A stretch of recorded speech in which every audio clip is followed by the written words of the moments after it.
Coup d'État à Madagascar. L'armée renverse le gouvernement, le peuple se soulève.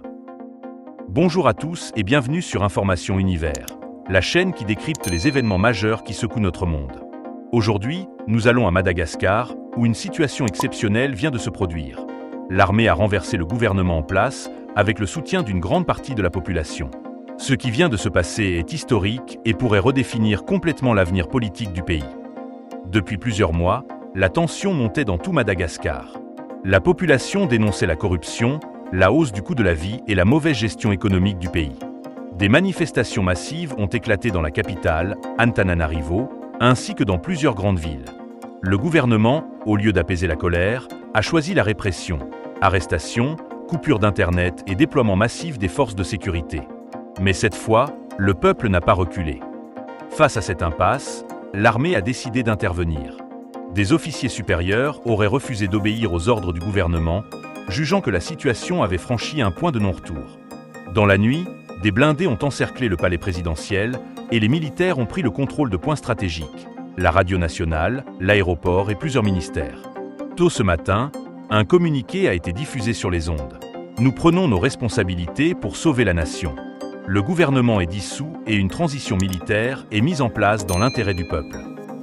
Dès l'annonce, des milliers de citoyens sont descendus dans les rues pour exprimer leur soutien à l'armée. Des cris de joie, des drapeaux, des chants de liberté.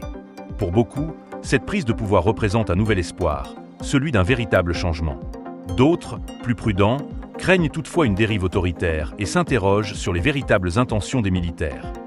À l'international, les réactions n'ont pas tardé.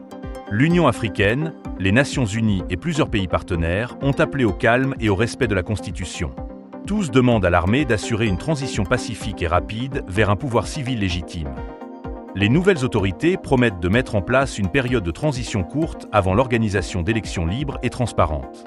Mais beaucoup de Malgaches se demandent si cette promesse sera tenue.